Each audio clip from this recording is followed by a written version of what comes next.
Hi friend chops, sit your butt down. Today we're going to go through the latest iteration of my live system. But first, an example of what it does.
Yeah, I could do that for a long time. So basically, what the hell is this? And what's going on? And what have you changed? And what are you doing? Okay, so basically, this is a live modular system that I have developed for live improvisational dance music. The whole idea is that I should be able to stand in front of a crowd and just play music without anything pre-prepared and just jam intuitively. Now, explaining what I have done to sort of develop it will take some time. So like I say, sit your butt down. I'm going to take my time with this and try and truly explain everything. Because you will have seen other videos that I've made on this system. And it's similar, but I've just kind of evolved things. And I think the main thing is that I've downsized. I used to have 2 cases. I now have 1 case. What is this case? So this case is made by a company called MDLR. Ardian is the very sweet man at MDLR who built this. This is 96 HP wide, and that's a little smaller than 104, which is kind of the sort of generally somewhat accepted travel size for modular.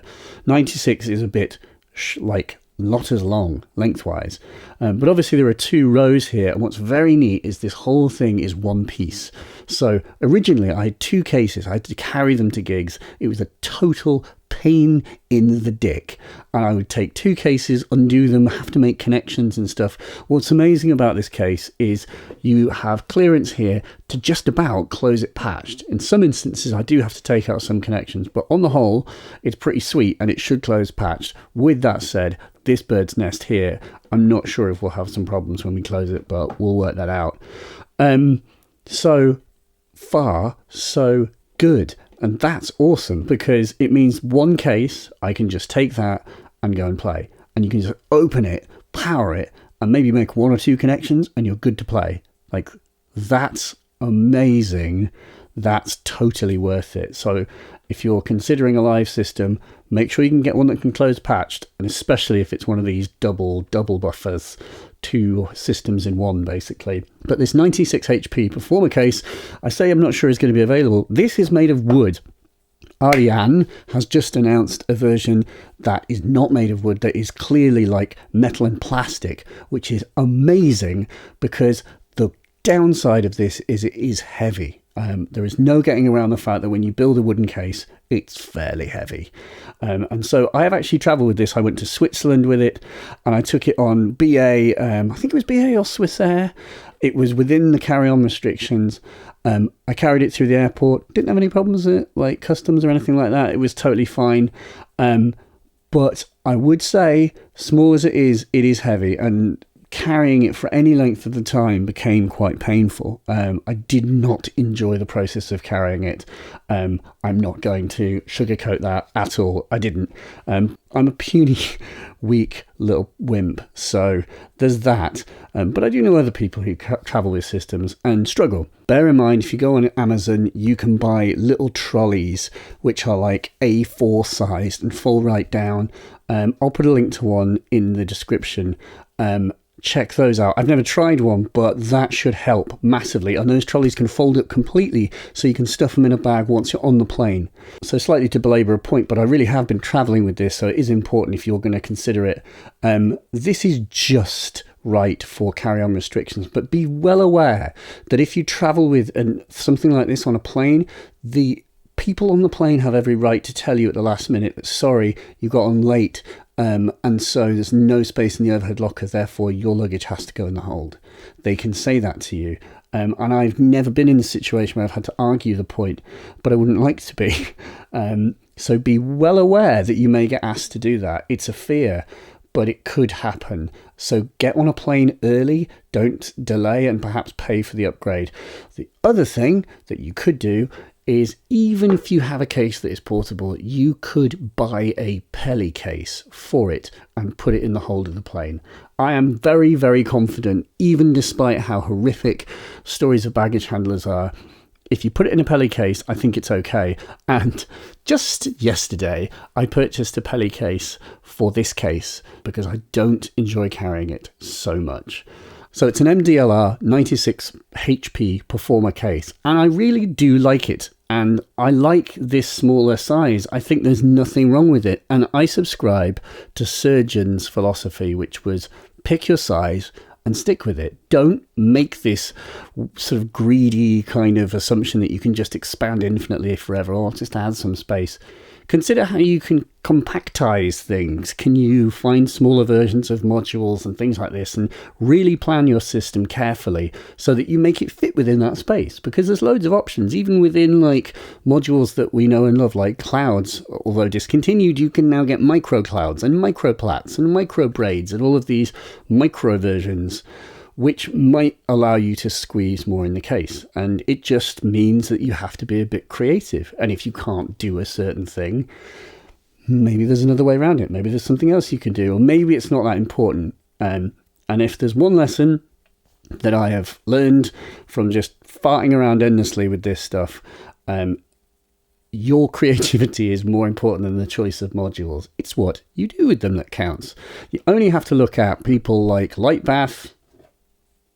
I didn't buy this just because of you, Lightbath. My grandfather gave me this. I had this anyway. And like Annie, who are doing beautiful music with relatively small systems. Just a few collections of well-chosen modules used sparingly is amazing. And that's an interesting point to bring up, i.e. a few things given time to breathe, given time to process, can be enough. Because that will help you, obviously, if you're trying to build a small system. But for me personally, playing around with this whole idea of doing a live modular, I've come to learn it's almost as much as half of the thing is basically learning what your system's good at and letting it breathe, and don't give yourself too much to do. Somewhere there is an Instagram post where I worked out how many knobs I could interact with on this synth at any one time. I can't remember the number, but let's pretend it's around this. It's about 162 or maybe 140. It's in that sort of region. At any one time, there is like 140 dials or switches that I could be interacting with. And so the nightmare is knowing which one to touch. What am I supposed to be doing at any one time? Giving yourself the least amount to do is part of it. Don't give yourself every option. Give yourself a few well-chosen options. And all I can honestly say is that if you have a fear of that, of the whole, what do I do in a live situation? How do I play live? Just practice. If you practice loads, you learn the things that you need to be doing. And I must say, honestly, it becomes quite intuitive. With this system now, I'm kind of getting to a point where I'm comfortable And I'm always I'm not wondering what I should do next. With that said, that does happen from time to time, but you just do something and be led by the system. So that's my spiritual situation. You might want to know what the hell's actually going on in here. So I've been refining, and there are some new additions. Namely, there is Ben's mutes modules, which I'm using to mute percussion elements that were previously grouped into one group, one fader on my mixer. I've got the ALM Beast chalkboard, which I'm using as an octave shifter. It's a really helpful octave shifting module, and I love the fact that it's got multiple outs and throughs as well. Part of the problem of a small case, you will discover when you start building one that closes patched, is height becomes a real issue. You can't have this, really. So this is a connection that I have to just leave hanging and undone and make when I want to go. That becomes a factor. So things that have multiple outs, and actually just having classic traditional multiples where they're built into a module, are hugely advantageous, because you can't have knuckle bones and things like this in the case. I mean, you could have them outside, you can make it work, but my main philosophy is I want to have everything so I can just open it and play. So Beast Chalkboard is awesome for that. I've also, in this bird's nest, is a module called a Shack Mat High Pass. If you've watched the Why We Bleep with Ben Divkid, of course you do subscribe to Why We Bleep, don't you? Ben mentions the Shack Mat High Pass, so I think I do, but I didn't remember the name. I didn't know what the name is. It's the Shack Mat High Pass.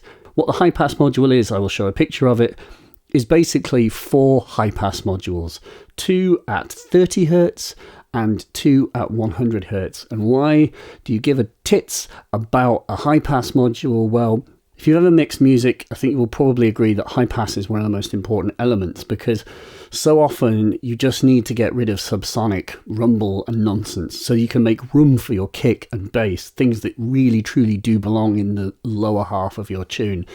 What the Shack Mat High Pass does is literally that. It's a couple of fixed high passes. Unfortunately, the Bifaco Hex Mix does not have high passes. It's got 3-band EQ, which you can kind of use for that purpose. But I have had so many problems with systems where I've gone into a venue and tried to play with this modular and ones like it, where even on the venue system, being very clever as it is, it had high pass built in, still completely bollocks the sound, and we had monitoring problems, which I put down to too much bass. So you must control those things. These people had like mad up Soundcraft, like wireless mixer systems with full control. They still got it wrong. So just get it right in the system. So using a DI box is something we talked about. But bottom line, you need a high pass module. And I'm basically high passing the kick drum. I'm high passing the bass at 30 Hertz because we don't need anything below that. And I'm high passing other elements like percussion at 100 and plats at 100, because that tends to be an element that occupies the upper section of the sound spectrum. And it just makes room, and it doesn't overload a system.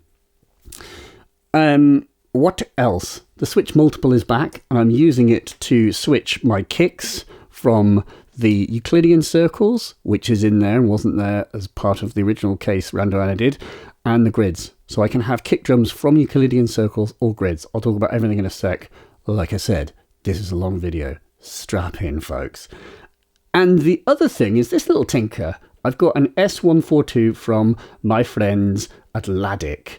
And an S142 is just a really dumb little sequencer that just does 4 steps. It can actually do some really clever stuff as well. Like all Ladic stuff, it's actually really, really well thought out and super affordable and friendly and nice.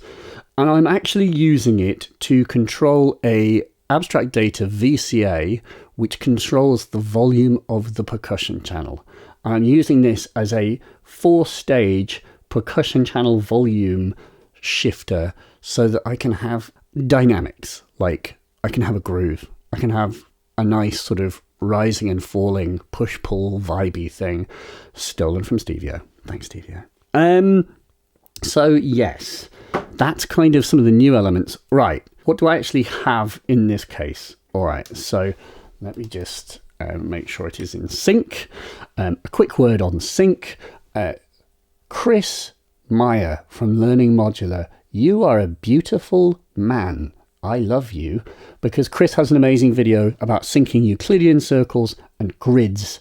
There is a special mode in Pamela in the offset menu where you can create a special up trigger when the system stops. You maybe can see on channel 7 it makes the up trigger, and I use the up trigger to reset grids and Euclidean circles, and when you hit play they'll be in sync with each other. Thanks, Chris. They were never really truly in sync. I had to fudge it by stopping and starting loads of times to make them sync. That makes them actually sync. Anyway, a kick. We have a kick. Now, you can see that I've got these tip-top 1 modules. These are samplers. So basically the kick is in this one, and then in the second one here, let me get rid of some of this stuff. Hushing your face and the hushing. So that's the kick, that's this. And I basically got about 6 samples in these tip-top 1s. What have I got? Ooh, boy. By the way, I'm running it through this feedback module pre-BX, which is a nice distortion, because it's nice to be able to vary the distortion during a set. Start dry and get progressively more aggressive as the set progresses. Did I say the word progresses? Progresses. You can hear, you can like change the pitch of these things. They're quite fun. But there's little SD cards, little micro SDs, and yeah, I just picked all my own samples. So I want the middle one to be kind of percussion-y elements, like snare-y things. Just so I've got a bit of a choice. But I haven't got loads in there. I just wanted like the most important selection of maybe 5. And actually I'd quite like to just have less. Cool. But there is a third one. And this third one, if I stop it here, by the way, this is being controlled by the Euclidean circles, this element, which is, let's not get down the rabbit path, but a very cool sequencer where I can just turn the little dial.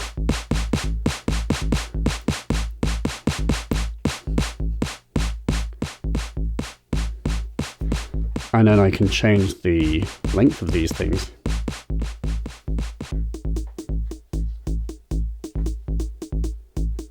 So you get weird phasey things. Anyway, let's not get ahead of ourselves. What else? Oh yeah, the other one. So this other one, if I come back, let's make this less bonkers, is controlled by the grids. So if I put data into the grids, I think I will need to, there you go. So this other one is controlled by the grids, and the grids output 2, which in grids is a kind of snare pattern, is going into a A151 Doepfer sequential switch. And so that goes into the sequential switch, and I send it to 2 different elements. One is the tip-top 1. Can you see this? Basically, there are 4 outputs, but the middle 2 are the only ones I'm using. And so one of the outputs goes to the 1, the other output goes to a Kemi's Taiko, which I think is on here. That's a Kemi's Taiko. So basically this bit of data gets chucked into the 1 and into a Kemi's Taiko, depending on which one of these is selected. And there is a master control for their length. Thought I'd get it in one, didn't. It's this one.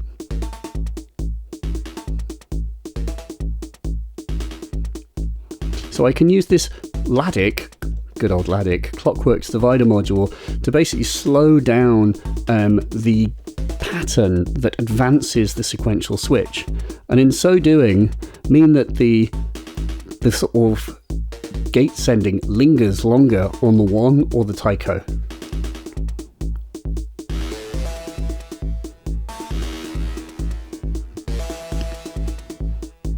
So they're basically just trading information. And if you have a more sparse pattern,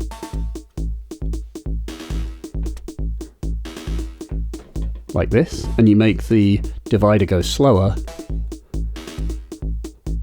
it basically allows you to have extra percussion elements that don't happen very often, and that's kind of a key thing. It's all too easy to just make patterns that are just like fill every like last second, but the sequential switch is powerful in this instance, because if you don't, particularly note that I don't have anything going into input 1, I've done that to try and make things even more sparse. You can choose how many of the outputs the sequential switch uses, and I can have it here so that it just uses 2. Because there's nothing plugged into there, it means that it's getting information to the taiko half as much. Does this make sense? I've done this to make these more sparse, so that I can have more sparsy things.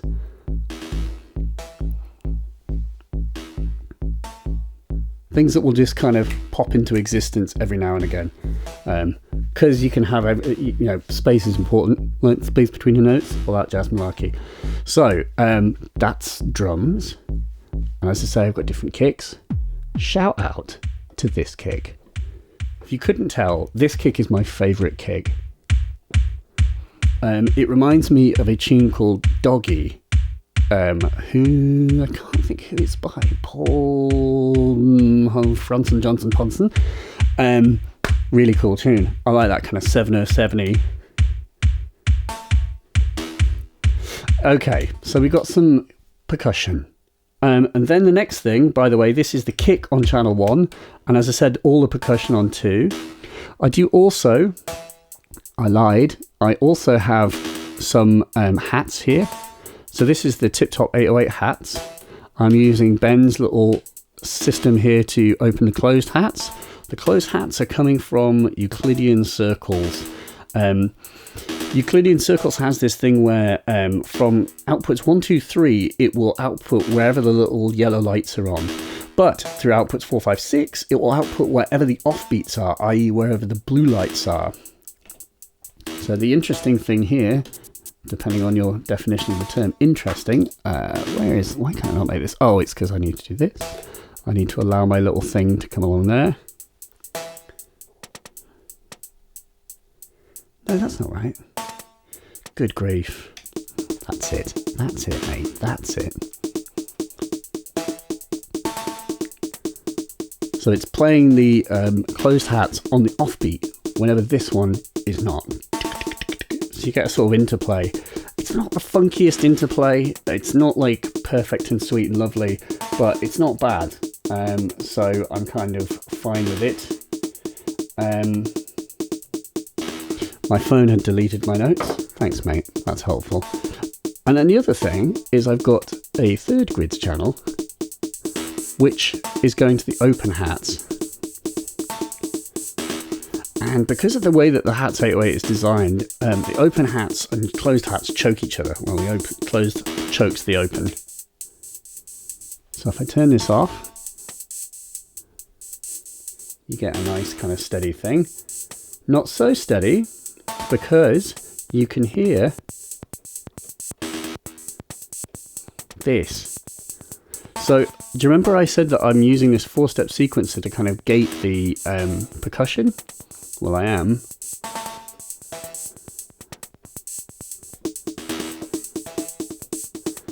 Now, there is a bit of a catch. This is the first time I've done this. And it kind of works, but you can hear it's quite poppy. It makes a click because there's a hard change. And what I really need is a slew limiter in there. I've got 2 HP. I should probably get a 2 HP slew limiter of some kind. So to take that like click out, that will stop it from clicking because the slew limiter will smooth the edges.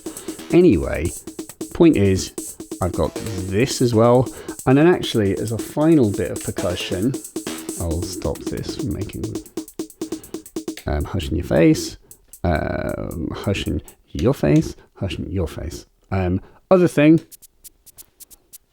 maraca. Wouldn't be a Stevio inspired thing if I didn't have some maracas. And this maraca is actually a Euclidean pattern made by Pamela's workout, and I can't change it. It is what it is.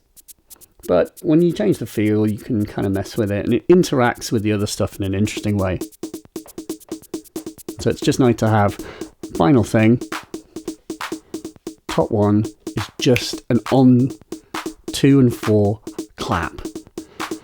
This is the Tip Top 909 clap. Gotta have the clap. I've got the clap. Joke about clap. Having the clap.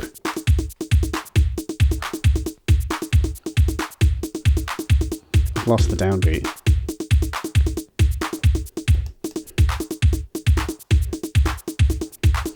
It's totally wrong. Come on, mate. Another quality product. There you go. In time. So lots of different things. Quite a few different percussion elements, but the trick with all of this is using them sparingly. Choose your moment.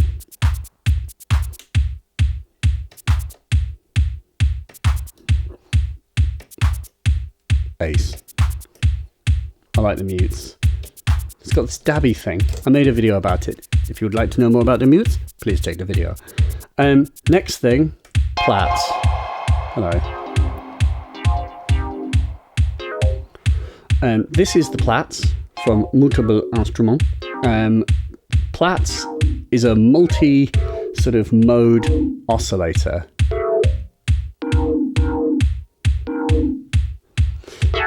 And my favourite mode by far is this one, which is chord. Because when you put some reverb on, it becomes sparse. Let's sort the sequencer out.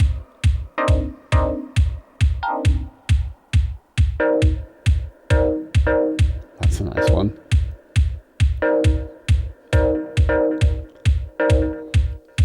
So just making these really nice little sparse sort of riffs is amazing, but Plats has lots of different modes. I'm sure you know about Plats. You just push this little button and you access a different mode.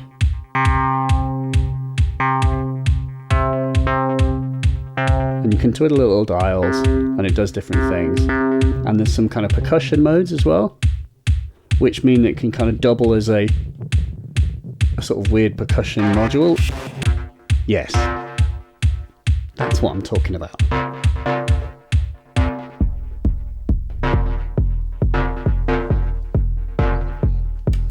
Is that techno?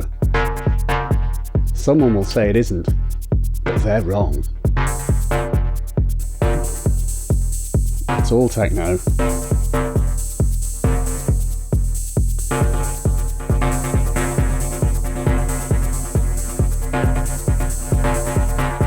That sort of thing. So you can go from kind of like polite stuff to like mean stuff.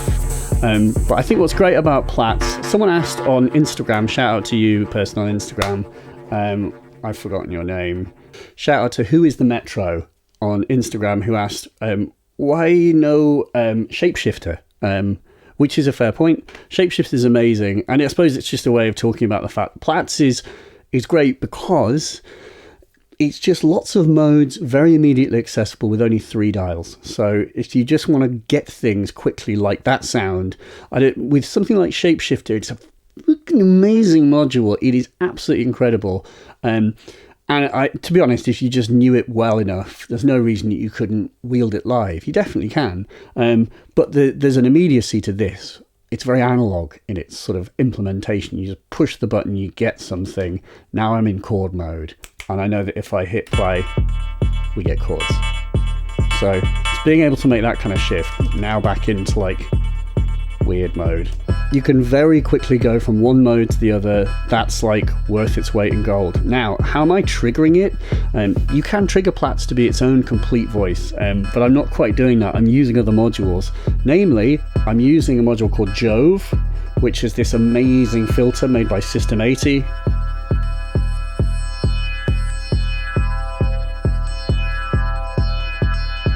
Listen to how terrible that sounds.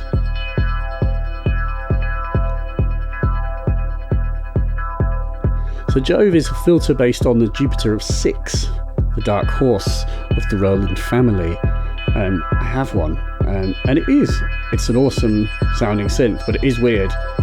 But this sounds like sweet and like liquid and luscious. Just sounds great. Love that.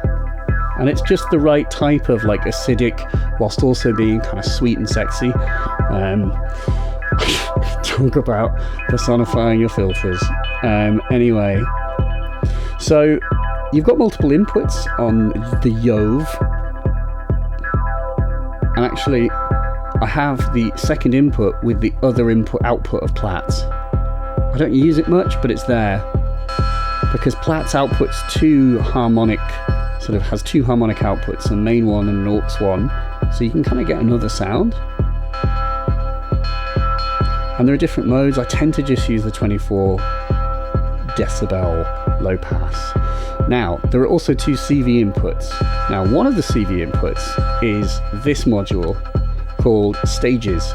So for basically my three voices that I have in the system, I use Stages as the envelope generators. 3 AR envelope generators, where you have attack and release only, which is just how I like it. Nice and simple. And there's like a nice visual fader. So that's the attack, that's the release. So I can make the sound long, short, and I can have a soft onset, which is nice. Ooh, that's nice. That's really nice. Oh, it's 4 o'clock in the morning. I think your little disco biscuits kicked in. Anyway, enough of that business. But so yeah, I've got this Mutable Stages, which is a fantastic module. I'm kind of using a module that is capable of like almost being a complete system by itself for just one thing, but heck, that's my purpose, that's what I need it for, and it's really good. Anyway, shout out also to the fact that Stages can have like exponential and linear envelopes, so you can like get the exact right pluck, and it can be really plucky as well, as plucky as a maths, I would say, which is saying something. But Jove has got a second CV input which is hidden in here, and this second CV input is output 8 from the Pamela's Workout, and Pamela's Workout is a clock module, and I'm using it to generate all manner of custom clocks to run things in the system, sometimes duplicates because, as I said, depth is an issue, but Pamela's just allows me to make all manner of things, including the reset. It also lets me make a nice LFO. So basically it's a rhythmic LFO. It goes pow, pow, like that. So I've just got another rhythmic modulation I can apply to the filter if I want to not have to do stuff by hand to keep it animated. That's just one thing I can let it do, or I can just go straight to the envelope. Make sense? That's a thing. Next thing is this mad module, which I was told not to tell you about. This is the MCO by ALM, and it's unfair for me to show it because this is a prototype. But it's a really cool module. It's a really, really like nutty sort of wavetable module, where you've got some like really like mad things like this, like just noise. But in the same like little turn of the dial, you can go to kind of like, you know, mad sort of gnarly tones and other things like this. So it's really nice. One module that has like a simple set of wavetables that are just really kind of like brutal. And that's Matthew's other module, the Beast Chalkboard, as an octave switch. So I can shift MCO through its range. So MCO is being gated by the Metropolis, and this is probably a time I should mention the Metropolis. I did say this was going to be long, sorry, but it's exhaustive, so hell, you're getting a long video. And basically, the Metropolis is a wonderful sequencer. You know about the Metropolis. And all I'm doing is I'm sending the same Metropolis signal out to all of my voices. So the Platts, the MCO, and also a Dixie that I'll mention in a sec, doing bass. Same sequence goes to all three elements, and I gate them differently. So the gate is coming from Metropolis, so I can turn off Metropolis. You won't hear anything. Now you'll get one note, depending on the mode. I'm not actually clocking this correctly. Hooray.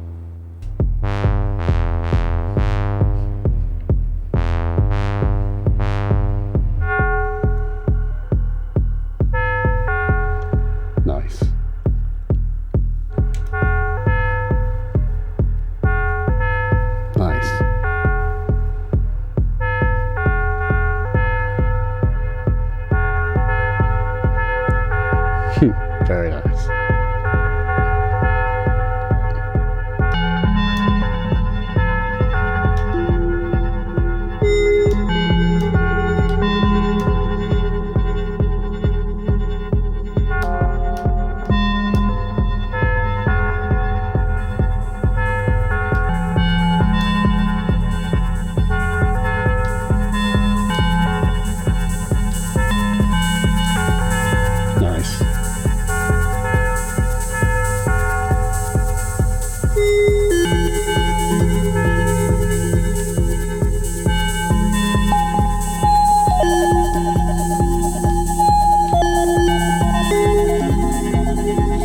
Well, this is the problem. I just end up amusing myself endlessly. On that front, shout out to Hoser, who make their cable. I have one here.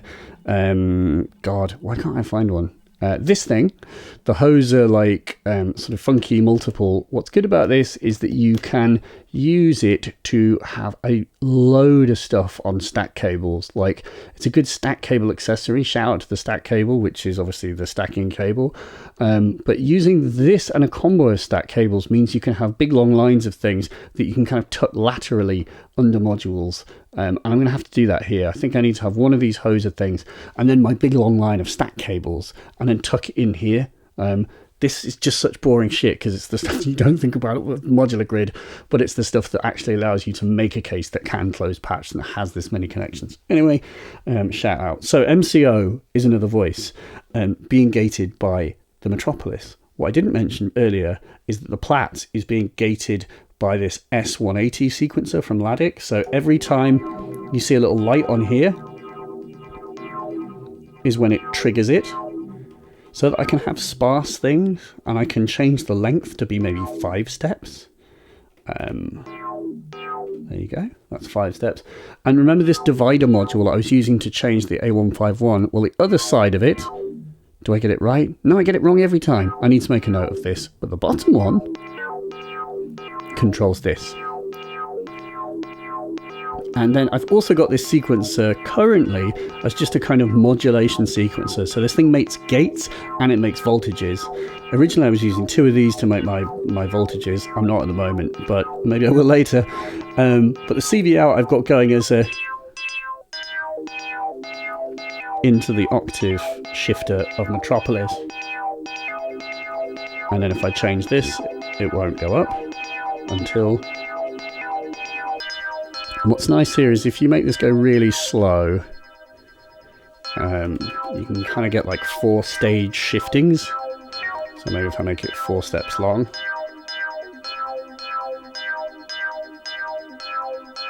Or if I flip the side, the other side, I've got it on P-pre mode.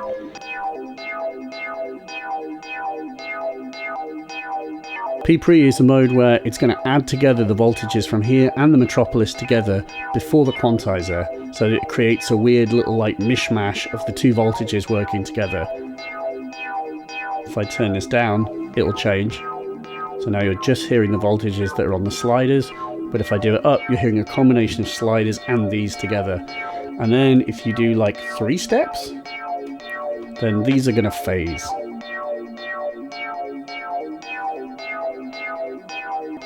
So it just allows, it's a sequence jumbler, basically, to have like more complex sequences.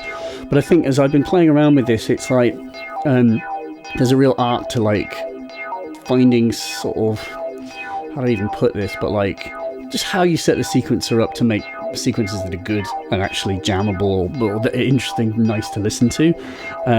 Particularly, for example, I will put the stages to a high amount, like 32. I've currently got it in ping pong, fixed mode. Forward fixed is probably going to give me a more predictable thing. And then if I set this to 8, this is another point, is not having loads of like low. So basically Metropolis will then count 8 steps before it advances. If I turn this down,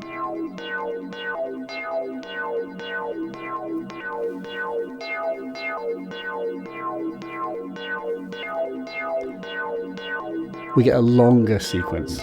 In fact, I can put the pulses up to like 64.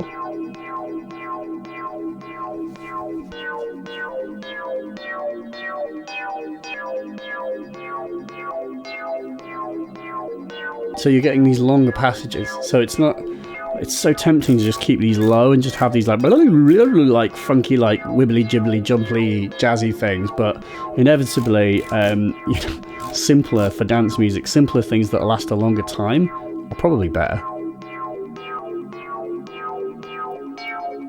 But maybe not that aren't that long. Surgeon says like that techno is just repeating the same thing over and over. The instant you repeat randomness, it becomes music. So that's definitely true of sequences. It is hard because obviously like a murderously good hook is a thing that ideally is dreamed and like refined. It's hard to just come up with like, a Beatles riff off the cuff on a modular. And so part of what I've had to do, or I've been learning by practicing, is just embracing a simpler form of music, quite honestly, a simpler form of music that this system is good at making. And I've equated it before to like riding a corridor, where it's just like, basically just getting it into a groove. And what you must not try and do is try and change. You're not going to change the tune like every minute, but you do need to have it slowly evolving. I mean, think basically like Eliane Radig, where her music is like, it's a bit of a weird parallel, but drone music, she has tunes which just last for 3 hours. And when you hear them, they sound like an air conditioning unit, but they're hypnotic and beautiful. But they are always changing. But they're always changing in a really subtle way. So I think that same philosophy has a real place here, because part of the problem is, when I mentioned before, you've got 142 or whatever knobs that you can mess with. Basically, the only way to make that manageable, and mainly for you not to balls it up by changing the wrong thing, is to move slowly. I've literally made a note to myself to move my hands more slowly when I use the system. And there's an interesting point when I was at this thing in Switzerland that I hauled this case through Swissair to. Someone said, it's interesting watching you play the system. I've never really watched someone like doing this. And it's interesting to see how much or actually how little you move your hands. And that's true. Like, you can see that with Stevio as well. Like, he's not doing a lot. He's mostly just enjoying what he's listening to.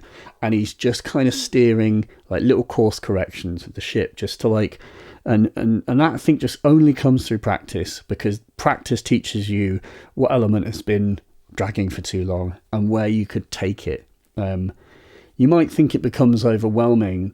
You might look at this system, you almost certainly will feel this is very overwhelming, and that's why I'm being intentionally slow here. So I'm really explaining everything, but it's not when you actually build it yourself. When you build everything and you understand what is going on, it's not too bad.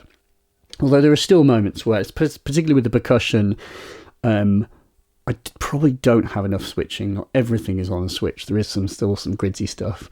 And I want to be able to like just kill all the percussion at once, and so that when I bring this in, I know it's quiet. Because another thing, sorry, I will continue talking about this system in a sec, but god damn it, is contrasts. As you design a set and play, I'm basically just trying to think of contrast, i.e. if I've been doing loads of stuff, do less of it. If I've been doing sparse things, build it up. So it's like going from that, sparse to full, to sparse to full, to sparse to full, and that's how you keep it interesting and engaging. Colin Benders does that, and he knows what he's doing. So, other element, this. The Orbital Base. Sounds like lately bass. But it's not. It is. That voice is constructed from the IntelliGel Dixie 2. Check that out. Sounds fad. The Dixie 2 going into the Z2040 filter by Tip Top. That is a filter that does not get a lot of love these days, and because it's older, it's a bloody great filter.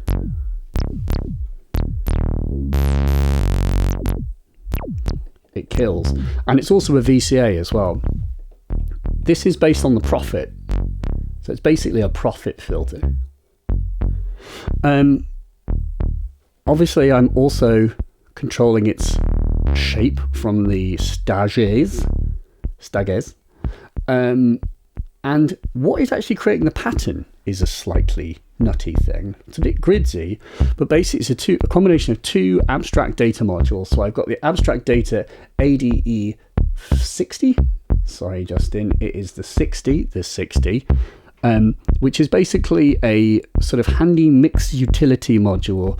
What's good about this is, depending on the little switches, you can make it do different things. So you can make it just be a mixer, and you can put like 4 things in and tap the bottom output and get mixes of all of those things together. But you can also use it as this kind of Swiss Army knife, where in this mode I don't have anything plugged in, but it's creating a voltage that I can just change. It's an offset, it's a fixed voltage. I'm feeding the fixed voltage into the ADE 33 event boss. And now what the event boss does is it's this sort of very plain looking thing, but it basically takes gates and turns them into patterns. So it's taking a clock from Pamela and listening to the offset.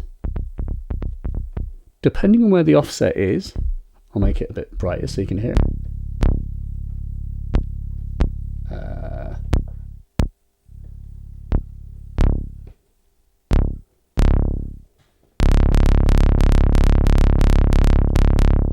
Depending on where I've got this little knob, I haven't screwed in the top of it, I need to do that.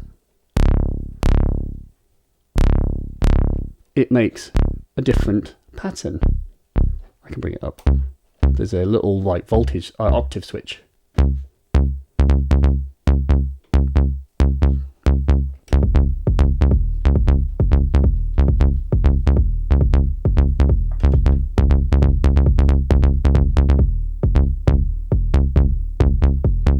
So it's a bit like grids. With grids, I've mentioned it before, but grids is just a library of drum patterns.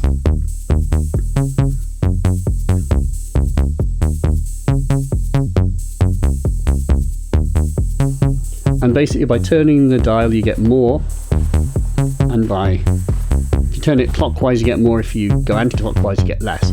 Similar idea, but the event boss has got multiple different patterns that it can create. It has loads of different styles, it has loads of clever different ways of interpreting. There's a lot more kind of complex generative stuff that you could wire up with it. I've just got it implemented in a very simplistic way, but it does make these nice, this mode that I've got it in is just really nice for kind of offbeat, and it totally works for this system. So I kind of just left it in this mode.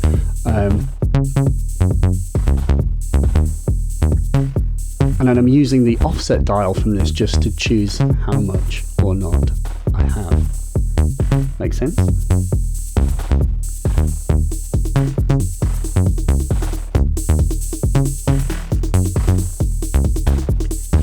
So it works well.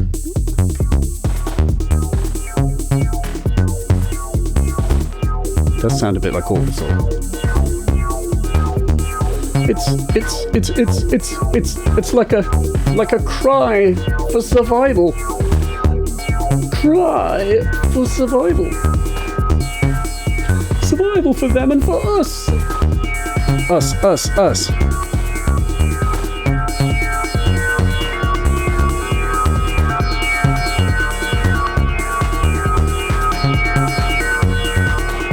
Survival for them and for us. Their survival, our survival.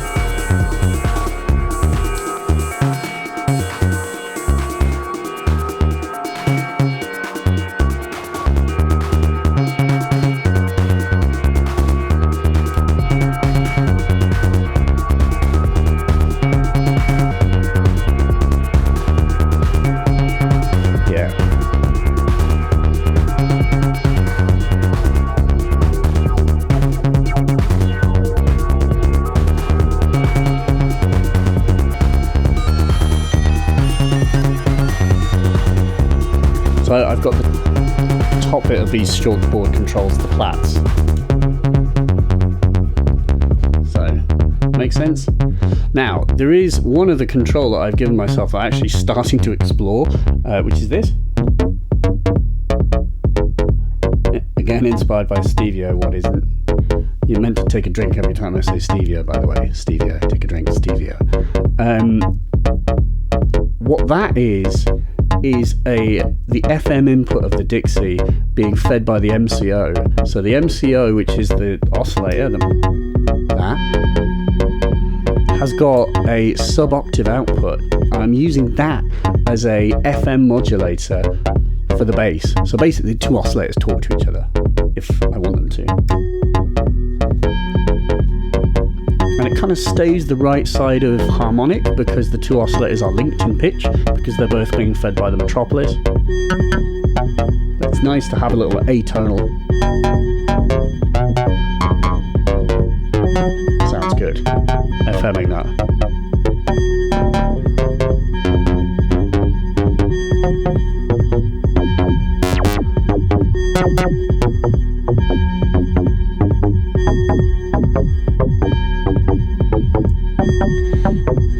So, perhaps this is a moment to start talking about effects. So I have two effects, the Verb and the Rainmaker. Why on earth, in such a small case, have you used so much space up with the Rainmaker? The answer is because it sounds like that.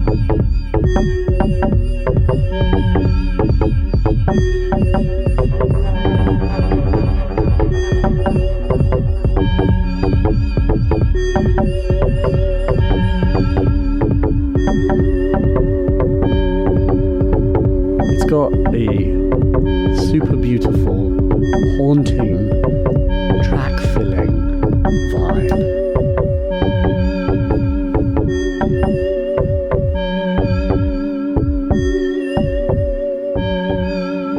And one thing that I've been wondering and playing around with is like pre and post send on the effects.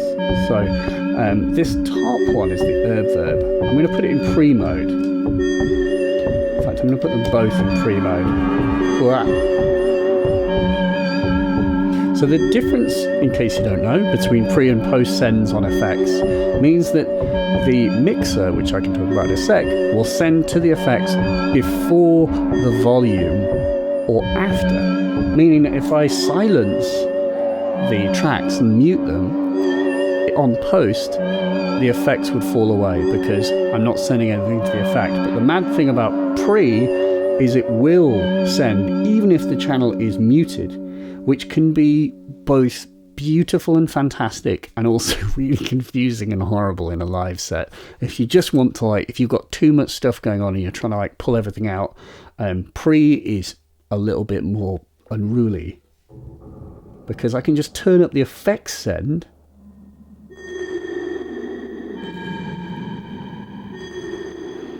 and you're hearing just the completely affected, but like that just sounds beautiful. And then there's this really wonderful thing you can do where you can almost just bring elements out of the clouds, as it were.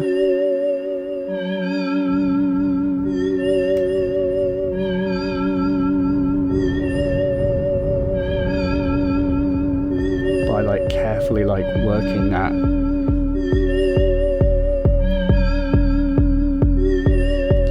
So yeah, I've been playing around. I've come to the conclusion that post, I'm going to sort of put them in post. I am tempted. I don't know. I really like having that. It's kind of 6 and 2 3s. Anyway, but there is a third effect. So Rainmaker is an amazing thing, and also there's 3 presets in Rainmaker. This is a good one. Chorus, which is one of the built-in presets, because if you have chorus with loads of feedback, you can really fill the sound spectrum. So you get these beautiful rhythmic kind of danceable things, and you can just have a few little elements playing off of it. So it's one note with delay.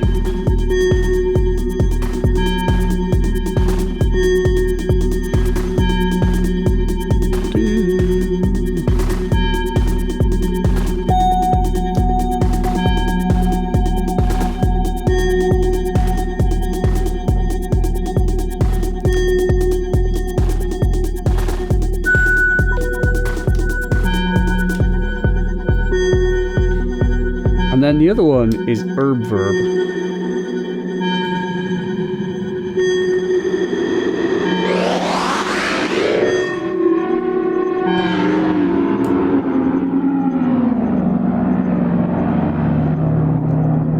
Which is just like an ultra crazy hectic reverb.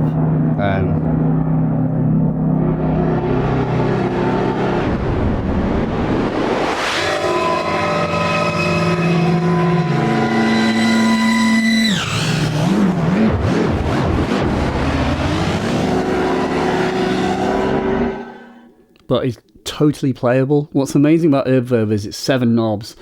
But like you could almost name a reverb type and I can just go duk, duk, duk, duk, and just like get it. It's like an analog reverb, except it's totally digital. So it's amazing. So that's Verb. Also it has reverse.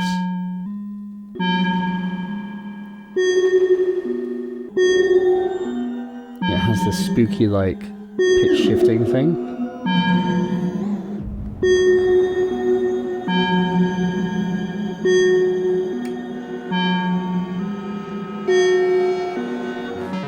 It's beautiful. Really like the Verb. And then the last thing is radio music. Je peux seul ou accompagné. Bass. That's rude. Well, here is the news read by Robin. This is a tape from a reel-to-reel. I do that. I do that. That's my grandfather. If you wept so. I do that. If you wept so. I do that. I do that. I do that. I do that. I do that. I do that. I do that. So this is radio music which plays back samples, and I've put in just some like mad sounds and vocal elements. And this is a reel-to-reel which contains my grandfather and brothers all being like 6 and like 5 in like the when would it be? Very early 80s. So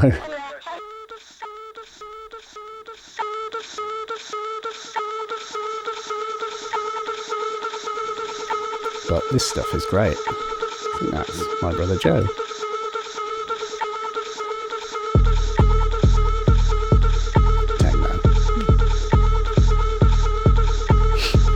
I did originally have this going through the Wasp, and I still would because it's nice to have a filter, but something had to give to make space.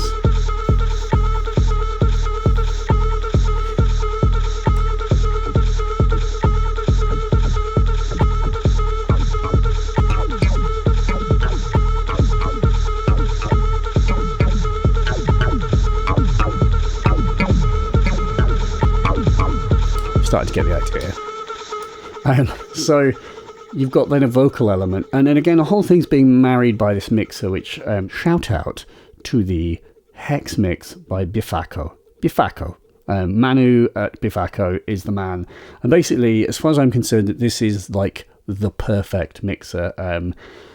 There's obviously always things that you'd be like, no, it would be nice if it did this, but largely and by and large it is the perfect mixer for me, at least, because you've got 6 channels and you've got these wonderful switches which you can turn things on. If you push them down they become momentary,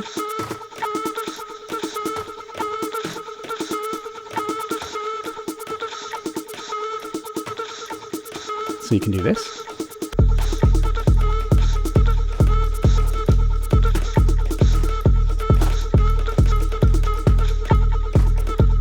Not very good at this, but with enough delay everything sounds good. So really good switches. Then you've got low, mid, high EQ. There is a master low, mid, high EQ. Lovely. So you can just sweeten things. Dark, scooped, too much bass, not enough bass. So you can just sort of do a little sweetness curve on it. And then you've got 3 sends made. So 3 sends, Verb, Rainmaker, and a final thing, which I've not mentioned, which is this little comb module by 2HP, 2HP.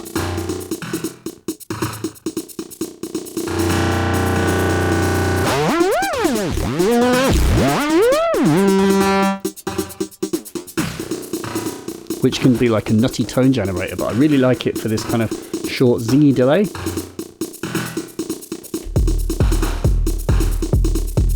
That's a nice sound. Without, with. And yeah, you can do this like nutty thing. I had a moment where I've been like jamming this where I was just in a breakdown, I was just completely wildly like messing the comb, and it was one of those wonderful moments where I was like, it sounds like it's falling apart, and that's beautiful. And so more of those moments. Well, it sounds like it was almost breaking, but it wasn't. So you've got 3 sends, but then you've also got PFL, which is pre-fade listen. Now, I've said originally, I won't really use that, just like bring things in and just let them come up and just work with them, which is fine and valid. But I would say the PFL, what it allows you to do is just, if you have your headphones plugged in, you can just hear an element that the audience isn't hearing yet, and then you can press unmute and bring it in. It's incredibly useful for like checking which sound I'm about to bring in. So on a breakdown, when I've been using one type of kick, I can hit PFL, I'm listening with headphones, I can change the kick, be like, I like that sample and I like the tuning, and then go whap and bring it in.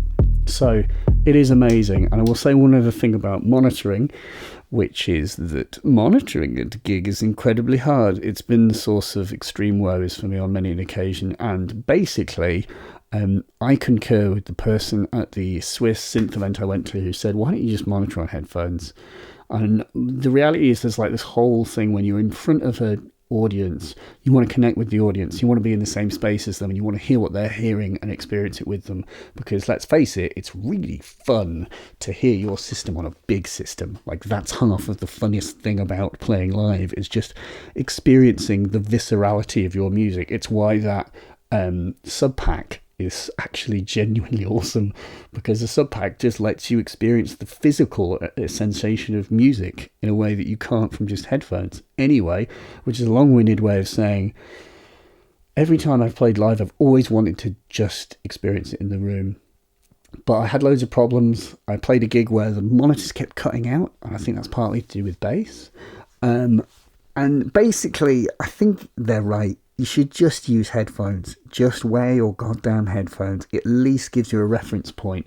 So I've got a pair of HD25 Sennheisers that I plug in, and then you can also work with the PFL, and you can check stuff and bring it in. So that's it. Simple enough. I think we've talked for quite a long time. We've talked for an hour. But that's how long it takes to fully explain it. And that is the whole thing. There is one little secret, which is, did you hear there was a kind of side chaining thing going on? More on that in the future. I'm working on something with a friend of mine. So yeah, that's kind of it. If you have questions, please ask them. Hopefully there aren't too many, since I've bollocksed on endlessly about this. Did I actually forget to talk about anything? Oh, the switch multiples, I'm using them to flip between the kicks. Kicks from here.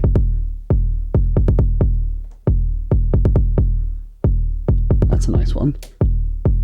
And that's just a straight 4/4.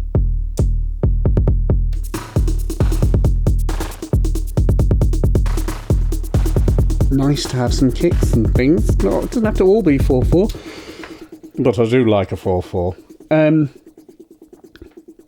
So yes, that's kind of a walkthrough of it all at the moment. And there's not much more to it.